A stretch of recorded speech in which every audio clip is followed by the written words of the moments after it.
Ashwavega ನ್ಯೂಸ್ನ big impact ಆಗಿದೆ. ಯಾಕೆಂತಂದರೆ ನಾವು ಇಲ್ಲಿ ರಾಜಾಜಿನಗರದಲ್ಲಿರುವಂಥ ಚಾಮುಂಡಿ ನಗರ ಬ್ಲಾಕ್ 5th ಬಂದಿದ್ವಿ. ಇಲ್ಲಿರುವಂಥ ಜನರು ನೀರಿಲ್ಲ ಅಂತ ಹೇಳ್ತಿದ್ರು. ಜೊತೆ ಮಾತಾಡಿದ ತಕ್ಷಣವೇ ವಿತಿನ್ ಸೆಕೆಂಡ್ಸ್ಗಳಲ್ಲಿ ವಿತಿನ್ ನಿಮಿಷಗಳಲ್ಲಿ ಏನೋ ನೀರನ್ನು ತರಿಸಿಕೊಟ್ಟಿದ್ದಾರೆ. ನೋಡ್ತಾ ಇರ್ಬೋದು, ಗಮನಿಸ್ತಾ ಇರ್ಬೋದು. ಸೊ ನಮ್ಮ ಹತ್ರ ಅಳಲನ್ನು ತೋಡ್ಕೊಂಡ್ರು ಇಲ್ಲಿರುವಂಥ ಸ್ಥಳೀಯರು. ನಮಗೆ ನೀರು ಸಿಗ್ತಾ ಇಲ್ಲ ಅಂತ ಹೇಳಿ ನಾವು ಜೊತೆಗೆ ಮಾತಾಡಿದ ತಕ್ಷಣ ನಮ್ಮ ಧ್ವನಿಗೆ ಸ್ಪಂದಿಸಿ ನೀರಿನ ಟ್ಯಾಂಕರನ್ನು ತರುವುದಕ್ಕೆ ಮುಂದಾಗಿದ್ದಾರೆ. ಸೊ ಇದೀಗ ಬಂದು ನಿಂತಿರುವಂತಹ ನೀರಿನ ಟ್ಯಾಂಕರ್ ಇಲ್ಲಿರುವಂಥ ಸ್ಥಳೀಯರೇನು ನೀರಿನ ಸಮಸ್ಯೆಯಿಂದ ನೋವನ್ನು ಅನುಭವಿಸ್ತಾ ಇದ್ರು, ಸಮಸ್ಯೆಯಿಂದ ಪ್ರಾಬ್ಲಮ್ಸ್ಗಳನ್ನು ಅನುಭವಿಸ್ತಾ ಇದ್ರು, ಅವರಿಗೆ ಒಂದು ರೀತಿಯಲ್ಲಿ ಕ್ಲಿಯರ್ ಆಗಿದೆ ಅನ್ನುವಂಥದ್ದು. ಯಾಕಂತಂದರೆ ದಿನದಿಂದ ದಿನಕ್ಕೆ ಅಂದರೆ ಒಂದು ದಿನ ಬಿಟ್ಟು ಒಂದು ದಿನ ನೀರು ಬರುತ್ತೆ. ಅದರಲ್ಲೂ ಬೇಸಿಗೆ ಕಾಲ ಅಂತಂದರೆ ನೀರಿನ ಸಮಸ್ಯೆ ಖಂಡಿತವಾಗಿಯೂ ಇದ್ದೇ ಇರುತ್ತೆ. ಈ ಹಿನ್ನೆಲೆಯಲ್ಲಿ ಸದ್ಯಕ್ಕೆ ತಾವು ದೃಶ್ಯಾವಳಿಗಳಲ್ಲಿ ಗಮನಿಸ್ತಾ ಇರ್ಬೋದು ಯಾವ ರೀತಿಯಾಗಿ ಈಗ ಏನು ನೀರನ್ನು ಕೊಡುವುದಕ್ಕೆ ಮುಂದಾಗಿದ್ದಾರೆ ಅಂತ ಹೇಳಿ. ಒಂದಷ್ಟು ಮನೆಗಳ ಮಧ್ಯದಲ್ಲಿ ಒಂದು ಡ್ರಮ್ಮನ್ನು ಇಟ್ಟಿದ್ದಾರೆ, ಸಿಂಟ್ಯಾಕ್ಸನ್ನು ಇಟ್ಟಿದ್ದಾರೆ.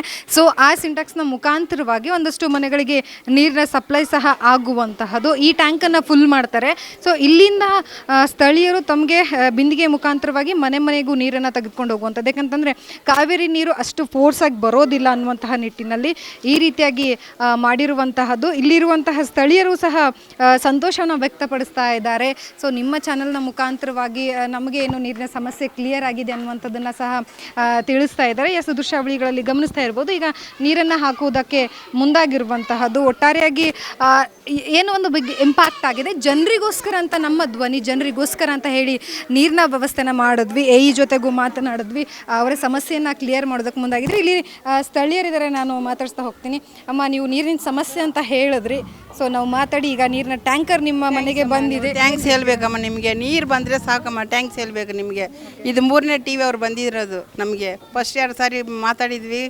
ಅವ್ರು ಒಂದು ಪವರ್ TV ಒಂದು ಅಂತ DD91 ಇನ್ನೂ ಯಾವುದೇ ಒಂದು, ನೀವು 3ನೇ TV ಬಂದಿರೋದು. ನೀರು ಬಂದರೆ ಸಾಕು ನಮಗೆ. ಓಕೆ, ಏನು ಹೇಳ್ತೀರಾ? ಈಗ ನೀರು ಬಂದಿದೆ, ಪ್ರತಿದಿನವೂ ಇನ್ನು ನೀರು ತಂದು ಕೊಡ್ತೀವಿ ಅಂತ ನಮ್ಗೆ ಮಾತು ಕೊಟ್ಟಿದ್ದಾರೆ ಅವರು. ಸೊ ತಾವೇನು ಹೇಳ್ತೀರಾ? ಆಯಿತು, ಹಂಗೆ ಬಂದರೆ ನಮ್ಗೆ ಸಾಕು. ಇನ್ನೂ ಏನು ನಮಗೆ ಇದೆಲ್ಲ, ನೀರು ಬಂದರೆ ಸಾಕು. ಯಾಕಂದರೆ ನಮ್ಗೆ ಬಿಂದಿಗೆಲ್ಲ ನಮಗೆ 4 ಆಪ್ರೇಷನ್ ಆಗಿದೆ. ನೀರು ಹಿಡಿಯೋಕೆ ಆಗ್ತಾಯಿಲ್ಲ. ಬಿಂದಿಗೆ ಸೊಂಟೆ ಮೇಲೆ ಇಲ್ಲಿ ಬಂದರೆ ಕೂಡ ಇಟ್ಕೊಂಡು ಹೋಗೋಕ್ಕಾಗಲ್ಲ. ನೋಡಿ, ಬೀಗ ಹಾಕಿದೆ ಮನೆ. ಏನು ಮಾಡ್ತಾರೆ, ಬಂದರೆ ಆಯಿತು. ನೋಡಿದ್ರಲ್ಲ. ಸೊ ಒಟ್ಟಾರೆಯಾಗಿ ನೀರಿನ ಸಮಸ್ಯೆಗೆ ಸ್ಪಂದಿಸಿದ್ದೀರಾ, ಧನ್ಯವಾದಗಳನ್ನು ಹೇಳ್ತಾ ಇದ್ದಾರೆ. ಅವರಿಗೆ ನೀರು ಪ್ರಾಬ್ಲಮ್ ಆಗ್ತಾ ಇದೆ, ಅದು ಕ್ಲಿಯರ್ ಆಗಲಿ ಅನ್ನುವಂತಹದ್ದೇ ನಮ್ಮ ಆಶಯವಾಗಿರುವಂತಹದ್ದು. ಇದೊಂದು ಅಶ್ವವೇಗ ನ್ಯೂಸ್ನ ಬಿಗ್ ಇಂಪ್ಯಾಕ್ಟ್ ಆಗಿರುವಂತಹದ್ದು. ಬೇಸಿಗೆ ಕಾಲದಲ್ಲಿ ನೀರಿನ ಅವಶ್ಯಕತೆಗೆ, ಕೊರತೆಗೆ ಒಂದು ರೀತಿಯಲ್ಲಿ ಕ್ಲಾರಿಟಿ ಸಿಕ್ಕಿದೆ. ಅವರಿಗೆ ಏನು ಪ್ರತಿದಿನ ಒಂದು ದಿನ ಬಿಟ್ಟು ಒಂದು ದಿನದಲ್ಲಿ ಒಂದು 4-5 ಮನೆಗಳಿಗೆ ಒಂದೊಂದು ಟ್ಯಾಂಕರ್ನ ನೀರು ನೀಡುವುದಕ್ಕೆ ಮುಂದಾಗಿರುವಂತಹದ್ದು. ಕ್ಯಾಮ್ರಾ ಪರ್ಸನ್ ಗುರುರಾಜ್ ಜೊತೆ ಲಕ್ಷ್ಮೀ ಬಾಗಲಕೋಟಿ, ಅಶ್ವವೇಗ ನ್ಯೂಸ್, ಬೆಂಗಳೂರು.